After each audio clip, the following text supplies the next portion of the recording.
بسم اللہ الرحمن الرحیم۔ السلام علیکم ورحمۃ اللہ وبرکاتہ۔ سہل بن سعد سعدی سے رضی اللہ تعالیٰ عنہ سے روایت ہے، نبی کریم صلی اللہ علیہ وسلم نے فرمایا، جنت کا ایک دروازہ ہے جسے ریان کہتے ہیں، قیامت کے دن اس دروازے سے صرف روزے دار ہی جنت میں داخل ہوں گے، ان کے سوا اور کوئی اس میں نہیں داخل ہوگا۔ پکارا جائے گا، روزے دار کہاں ہے؟ وہ کھڑے ہو جائیں گے، ان کے سوا اس میں اور کوئی نہیں اندر جا پائے گا، اور جب یہ لوگ اندر چلے جائیں گے تو یہ دروازہ بند کر دیا جائے گا، پھر اس سے کوئی اندر نہ جا سکے گا۔ رواہ صحیح بخاری 1896۔ تو میری پیاری بہنوں، رمضان سونے کا مہینہ نہیں ہے، رمضان ٹرانسمیشن میں وقت برباد کرنے کا مہینہ نہیں ہے، رمضان اسپیشل ڈرامے دیکھنے کا مہینہ نہیں، نئی ریسیپیز ٹرائی کرنے کا اور نئے نئے کھانوں کے اسٹیٹس پر اپلوڈ کر کے ریاکاری کرنے کا مہینہ نہیں، رمضان افطار پارٹیوں کا مہینہ نہیں،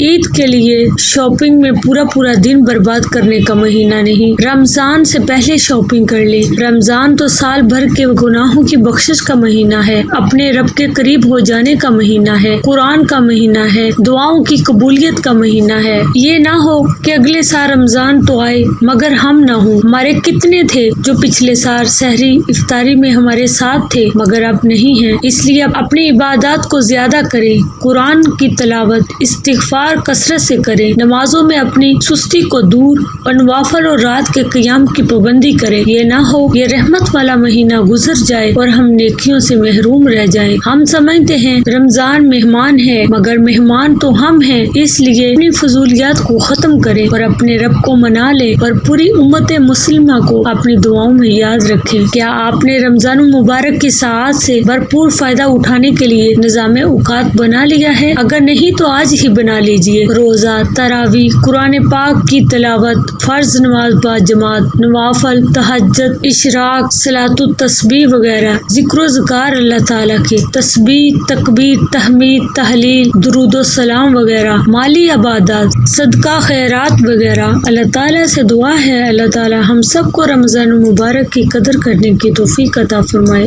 آمین ثم آمین۔